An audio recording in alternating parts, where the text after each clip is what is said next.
In the last class, we have discussed nearest neighbor classifier, right? And basics of neighbor classifier also we have seen with an example, that is with one formula we have seen, right? Today we'll continue with that. Estimating conditional probabilities for continuous attributes.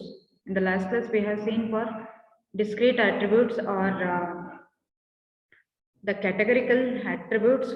For that, we have seen how to estimate the conditional probability. Today, we'll discuss how can we do that with the continuous attributes. So there are two ways to estimate the class conditional probabilities for continuous attributes in naive-Bayes classifier. First one, we can discretize each continuous attribute and then replace the continuous attribute value with its corresponding discrete interval. That is, discretization means we have seen this also with an example while discussing decision tree. Discretization means that is grouping some values together and giving a name for that. For example, if we consider age or income, it will be continuous attribute, right? So we can consider for age, for example, we can consider 10 to 20 years, 10 years to 20 years, one range. Then 20 years to 30 years, another range, 30 years to 40 years, another range. Or if you want to decrease the number of discretization or decrease the number of categories, then what you can do is 10 to 30, 10 years to 30 years, one age group. Then 30 years to 60 years, another age group, and 60 years to 90 years or 100 years, another age group. So you can decrease the number of categories here. So if you want to increase the number of categories, then again the values in the categories will be lesser. Okay. So this approach transforms the continuous attributes into ordinal attributes. Ordinal attributes means will be having the range there. Okay. The conditional probability of xi given y is equal to y. That is, y value is the small y, is estimated by computing the fraction of training records belonging to the class y that falls within the corresponding interval for xy. So we are going to count how many values are there for this xi, where y, that's classification is equal to small y. Okay, small classification is equal to small y, and divide it with total number of values. Okay, divide it with total number of values y. So that is the fraction. The estimation error depends on the discretization strategy as well as the number of discrete intervals. Okay, what is the discretization strategy you have used? That is for converting continuous attribute into discrete attributes. So what is the discretization strategy you have used, and how many discrete intervals we have, how many ranges you have created? Depending on that, estimation error varies. If the number of intervals is too large, there are too few training records in each interval. Like I told you, for age group, if I consider 10 to 20 years one age group, 20 to 30 years another age group, 30 to 40 years another age group. So if I continue like this up to 100, then it will be 9 categories. I'll get 9 categories, and in the 9 categories, number of interval is more here. 9 values we have. So there are too few training records in each interval. Training records in each of these category will be lesser. So to provide a reliable estimate for P of xi, y. On the other hand, if the number of interval is too small, then some intervals may aggregate records from different classes and we may miss the correct decision boundary. For example, if I divide it with 10 to 30 years one age group, then 30 to 60 years another age group, 60 to 100 another age group, I am dividing with only 3 categories. So it may overlap with each other. Okay, some values may overlap, records may overlap with each other, and we may miss the correct decision boundary. Decision boundary may change because 30 to 60 years one range means obviously 30 years and 60 years. there is a lot of difference between, if we considering it for the health issues, there is a lot of difference in the health when compared to 30 years aged person and 60 years aged person, right? So here decision boundary will change, so we may miss out some of the important things there. Second method, we can assume a certain form of probability distribution for the continuous variables and estimate the parameters of the distribution using the training data. Using the training data, considering certain form of probability distribution for the continuous variable, we can divide it. Okay. For example, a Gaussian distribution is usually chosen to represent the class conditional probability for continuous attributes. That is by using two parameters, mean value mu and various sigma square. For each class yj, yj is the classification which you have considered, or target value, yes or no, positive or negative, okay, that is class yj. The class conditional probability for attribute xi is probability of xi for the value xi. We are going to calculate. We have the value y is equal to yj. Yj is given, okay, yj is given, which is equal to 1 divided by square root of 2 pi sigma ij, and e to the power of e is exponent here, e to the power of minus xi minus mu ij whole square divided by 2 sigma ij square. So this is the formula according to the Gaussian distribution, okay, for calculating class conditional probability.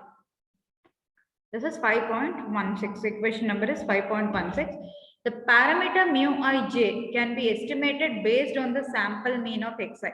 So find out sample mean, that is average. Find out the average value of xi, that is x bar, for all training records that belong to the class yj. Okay, for all the training records which belongs to yj, class yj means it is classification. Okay, for that particular value of yj, for example yes or for example no, if you are calculating, then calculate the average value or mean value x bar, and then calculate sigma ij square, that can be estimated from the sample variance s square. Okay, sample variance we have to calculate. For example, consider the annual income shown in figure 5.9, figure 4.5.9.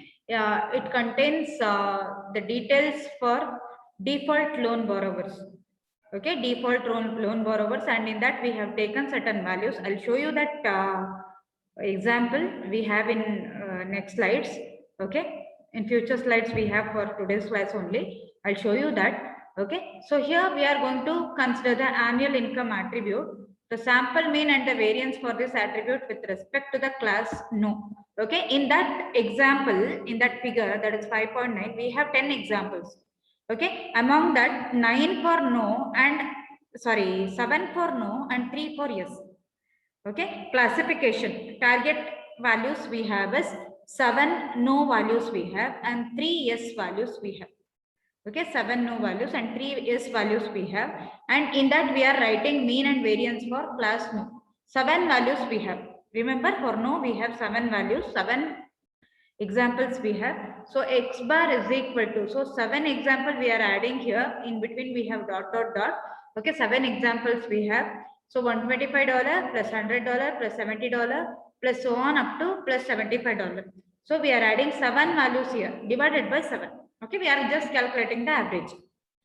Annual income we are adding for no, 7 values we have, we are adding that, and we have got 110. Okay, and then sample variance we are going to calculate here. Sample variance s square is equal to, we have got the mean value, right? We have got the mean value, that is 110. You calculate the sample variance for each value. What you have to do is get the difference between each value from the mean value, that is 110, and get the square of it. Add all these value, divide it with n minus 1. N minus 1 is number of examples minus 1. Number of examples for no is equal to 7. 7 minus 1. Okay, so 125 minus 110 whole square plus 100 minus 110 whole square plus 70 minus 110 whole square plus so on up to 75 minus 110 whole square. So divide it with 6, which is equal to 2975 will get. Okay, then s is equal to s square we have calculated, but we want s, isn't it? So for that, s is equal to square root of 2975, which is equal to 54.54. Given a test record with taxable income equal to $120K, we can compute its conditional or class conditional probability as follows. So probability of income is equal to 120 with the classification no. Classification given is no, which is equal to 1 divided by square root of 2 pi into this value we have calculated, sample variance we have calculated, right? Apply it. 54.54 into e to the power of 120 minus 110 whole square divided by 2 into 2975. Okay, 2975 is your sample variance square. Okay, variance square, that is mu sigma square. Okay, that 110 is mu. 110 is mu, that is your mean value. So 120 is the value given, 120 minus 110 whole square divided by 2 into variance, that is 2975. So which is equal to 0.0072. The preceding interpretation of class conditional probability is somewhat misleading. Reason for that is the right hand side of the equation 5.16, whatever that is here, for that 5.16 only we have applied the value. Okay, it corresponds to a probability density function f of xi, mu ij and sigma ij. Since the function is continuous, here whatever we are using the value, it is for continuous values. The probability that the random variable xi takes a particular value is 0. So if we consider random variable xi, then it may take the value 0. We should compute the conditional probability that xi lies within some interval xi and xi plus epsilon, where epsilon is a small constant. So here you can notice that we have got 0.0072, right? It is almost equal to 0. It is almost equal to 0. To avoid this, we have to consider some interval because it is a continuous function. Since it is a continuous function, you have to apply for continuous values only, right? So we are considering the interval xi and xi plus epsilon, where epsilon is a constant value. So xi lies within, the value of xi lies within xi is greater than or equal to xi and less than or equal to xi plus epsilon. Okay, so probability of xi, where xi is greater than or equal to xi and less than or equal to xi plus epsilon, given y is equal to yj, is integration of function of xi, mu ij and sigma ij with respect to dxi. Okay, with respect to this variable xi, and here limit for the integration we have is xi to xi plus epsilon. So which is almost equal to function of, that is approximately equal to function of xi, mu ij and sigma ij multiplied with epsilon. Since epsilon appears as a constant multiplicative factor for each class, it cancels out when we normalize the posterior probability of probability y given x. Therefore, we can still apply the equation 5.16 to approximate the class conditional probability xi given y. Anyhow, we are going to, it will, while normalizing, the constant values will be ignored. Okay, well, constant values will be ignored. Here, instead of getting the 0 value, we'll get some value here. Some value. So still we can apply the conditional probability. Anyhow, while normalizing, this epsilon will be removed. So let us consider one example for naive-Bayes classifier. Consider the data set shown in figure 5.10a. It is the data given for 5.9 only. I told you, I'll show you that data set for default loan borrower. Same data we have taken here. We can compute the class conditional probability for each categorical attribute along with the sample mean and variance for the continuous attributes. Okay, conditional probability for each categorical attribute we can calculate directly. I'll show you that how to do that. And for continuous attribute, we have to use the sample mean and the variance. That is, we have only one, that is income. Okay. These probabilities are summarized in figure 5.10b. That is also in the next slide. I will show you that. To predict the class label of a test record, X is equal to homeowner is equal to no, marital status is equal to married, and income is equal to $120K. We need to compute the posterior probabilities, probability of no given X value and probability of yes given X value. Okay, we'll see that. So this is the example. This is 5.9. The same example is taken here and given the different number 5.10. Okay, 5.10a, it is having the examples. Okay, examples. In this example, we have 10 values. 10 values, and homeowner, it is discrete attribute or categorical attribute, and marital status is also discrete or categorical attribute, because homeowner is having only 2 values, yes and no, and marital status having only 3 values, single, married and divorced. And annual income, it's a continuous attributes. For this we have to use for calculating conditional probability, class conditional probability, we have to use mean and the variance. Okay, for annual income. And for homeowner and marital status, we can find out the fraction, etc. Okay, and defaulted borrower, this is the classification. We have only 2 values for this, again yes and no. Okay, let us discuss with the example.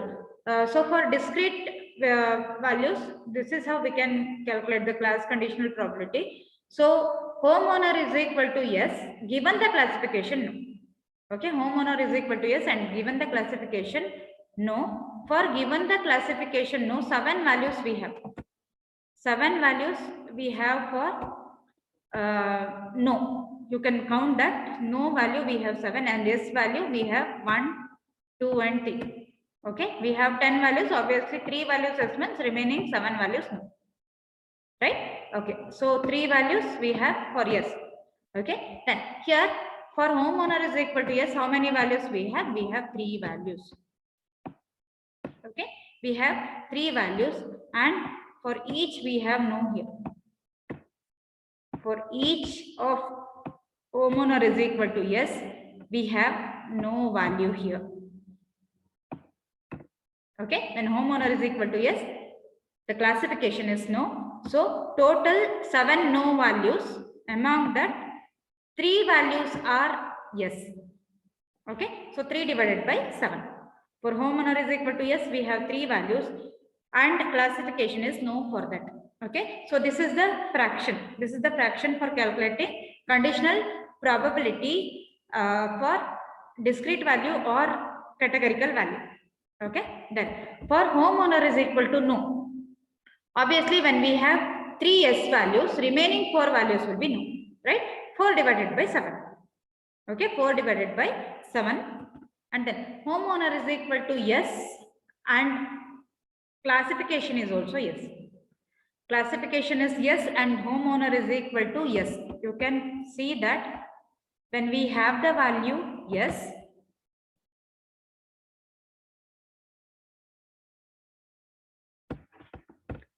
okay, you can see that when we have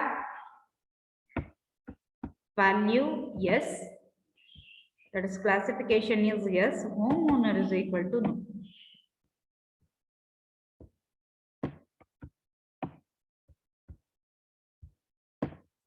Okay, when classification is equal to yes, we have homeowner is equal to no.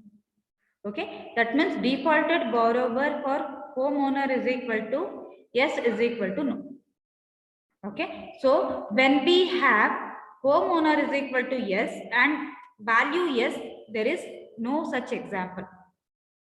Okay, there is no such example when we have the value classification defaulted borrower is equal to yes and homeowner is also yes, there is no such example. So the value will be equal to 0. We cannot find out the fraction here because we don't have any homeowner is equal to yes and defaulted borrower yes for that. Okay, so it is equal to 0. Similarly, when homeowner is equal to no and yes, we have 3 values here. Defaulted borrower yes, yes, yes. For all the 3, we have no here. right? So 3 divided by 3. 3 divided by 3, which is equal to 1. I hope you understood. This value is 3 divided by 3. Okay. This value is 3 divided by 3. 3 S values we have, and for all the 3 we have the value yes here. Okay. And homeowner is equal to no for that. Homeowner is equal to no for that. So 3 divided by 3 is equal to 1. Then for marital status single and the value is no. Total value we have is 7 for no. Okay. Total value for defaulted borrower no is equal to 7. Okay. Among that we have single marital status is equal to single, which is equal to 2. Okay. So single we have no here. Then here also single we have no. Here we have single, but here the value is yes. Here also we have single, but the value is yes. So we can count only 2 here. We can count only these 2. So it will be 2 divided by 7 when marital status is equal to single and the classification is no, which is equal to 2 divided by 7. That is the fraction. Similarly, for marital status is equal to divorced and classification is no, we have only 1 divided by 7. Marital status is equal to married and classification is no, 4 divided by 7. Marital status is equal to single and classification is equal to yes, we have 2 divided by 3. Then marital status is equal to divorced and classification is yes, we have 1 divided by 3. And marital status is equal to married and defaulted borrower is yes, it is equal to 0. Okay, because all the married persons in this example, the classification is no for that. So here for yes, it is equal to 0. I hope you understood how to calculate for categorical values. Then we'll discuss for annual income. Annual income is continuous attribute, right? Annual income is continuous attribute. For class no, sample mean is equal to 110. We have seen this in the previous slides. Then sample variance we have got is 2975. Similarly, you apply for sample for yes. For yes, we have 3 values, right? So you can add 95 plus 85 plus 90 and divide it with 3. So you'll get 90. Mean value is equal to 90. And apply the same thing with the variance. So 95 divided by 95 minus 90 whole square plus 85 minus 90 whole square, then 90 minus 90 whole square, divide it with n minus 1. Here n value is only 3. 3 minus 1, which is equal to 2. So you'll get the value 25. Okay. So probability of S is equal to 0.3 and probability of no is equal to 0.7. Why it is 0.3 and 0.7? Because we have 7 values equal to no and 3 values is equal to yes. So 70% no value and 30% yes value. We have total 10 values. Okay, 0.3 and 0.7. Using the information provided in figure 5.10b, the class conditional probabilities can be computed as follows. This is for the example given. Okay, we have given the example. We have an example. Homeowner is equal to no with the value no, and then probability of status is equal to married. Okay, I will see that. That is, this is the example. Homeowner is equal to no. Marital status is equal to married. Income is equal to $120. $120K, right? This is the example we have given with. So let us calculate for both yes and no for this. Okay. So probability of X given the value no, which is equal to probability of homeowner is equal to no with the given classification no, and probability of status is equal to married with given classification no, and probability of annual income is equal to $120K with the probability with the classification no. So we have 4 divided by 7 into 4 divided by 7 into 0.0072. Okay, this is from the previous slide. This from the previous slide, whatever we have calculated the value, we are going to apply here. So 4 divided by 7 into 4 divided by 7 into 0.0072. This third value 0.0072, it is calculated using the Gaussian distribution. We have seen that the same thing we are going to use here, that is using sample mean and sample variance. Using that, we have calculated that. So we are going to apply that since it is a continuous variable. So 0.0024 will get here. Similarly, for yes, probability of homeowner is equal to no with the classification yes.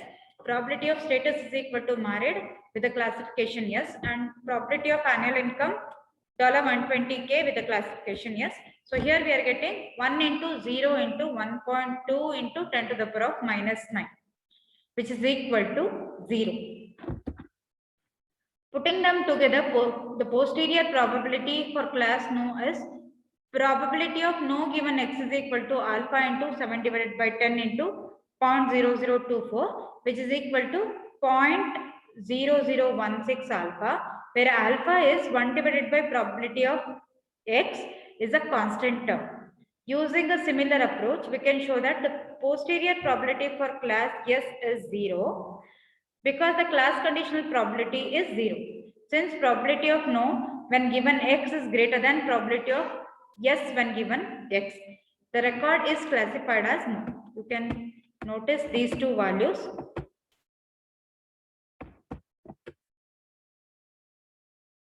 So for no, we have got 0.0024, and for yes, we have got 0 here. Obviously, this is maximum value when compared to these two. So classification for the example given, that is homeowner is equal to no, and status is equal to married, and annual income is equal to 120K, $120K. For this, the classification is no. The record is classified as no. Okay. Then M estimate of conditional probability. So what is the problem with the previous approach? We'll discuss that. The preceding example illustrates a potential problem with estimating posterior probabilities from the training data.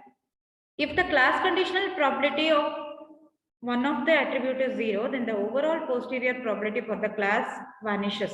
We have seen that for the value yes. We have got one class conditional probability 0 we have got there. So entire value becomes 0 there for yes. Probability yes, we have seen that, right? This approach of estimating class conditional probability using a simple fraction may seem to be brittle, especially when there are few training example available and the number of attributes are large. When we have only few examples available, number of examples, for example, 10. Number of examples we have taken is 10. It is very less. The number of attribute is more. Okay, if the number of attribute is more, then if a more extreme case, okay, consider extreme case here. If the training example do not cover many of the attribute values, we may not be able to classify some of the test records. For example, if probability of marital status divorced when the classification no is 0, we have got 1 divided by 7 actually.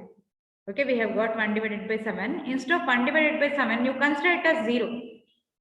Okay, you consider it as 0. Then the record with attributes set x is equal to homeowner is equal to yes, marital status is equal to divorced, and income is equal to 120K has the following class conditional probability. So for no also will get 0, for yes also will get 0. Okay, for no will get 0 and for yes also will get 0, because here in between term we are getting 0 values, that is fractions we have taken from 5.10b. Okay, one value will become 0. So if it becomes 0, the entire result becomes 0 here. The naive-Bayes classifier will not be able to classify such a record because both we are getting 0. Which one you will consider it as maximum? This problem can be addressed by using the M estimate approach for estimating the conditional probability. Instead of using this fractional method, we can use M estimate method. This is the M estimate method formula. Probability of xi given yj, which is equal to nc plus m into p divided by n plus m, where n is the total number of instances from class yj. Nc is the number of training example from class yj that take on the value xi. Okay, m is a parameter known as the equivalent sample size and p is a user specified parameter. If there is no training set available, when n is equal to 0. Okay, consider n is equal to 0. Then what happens here? When n is equal to 0, okay, this term and this term becomes 0. Right, this term and this term becomes 0, and m will get cancelled. Okay, mp divided by m will be remaining. So m divided by m is equal to 1. So we'll be left with p. Right. So probability of xi given yj is equal to p. Therefore, p can be regarded as prior probability of observing the attribute value xi among records with class yj, instead of considering it as 0. If there are no such examples, okay, if the training example set available for particular value yj is 0, instead of considering it as 0, you can consider the prior probability. Okay, prior probability p of observing the attribute value xi among records with the class yj.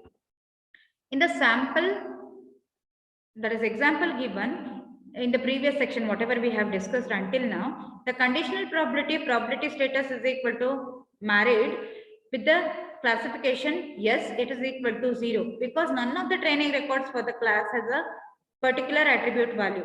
Using the m estimate approach with m is equal to 3 and p is equal to 1 by 3, the class conditional probability will not become 0 now, because we are using m estimate here. So which is equal to 0 plus 3 into 1 divided by 3, which is divided by 3 plus 3, which is equal to 1 divided by 6.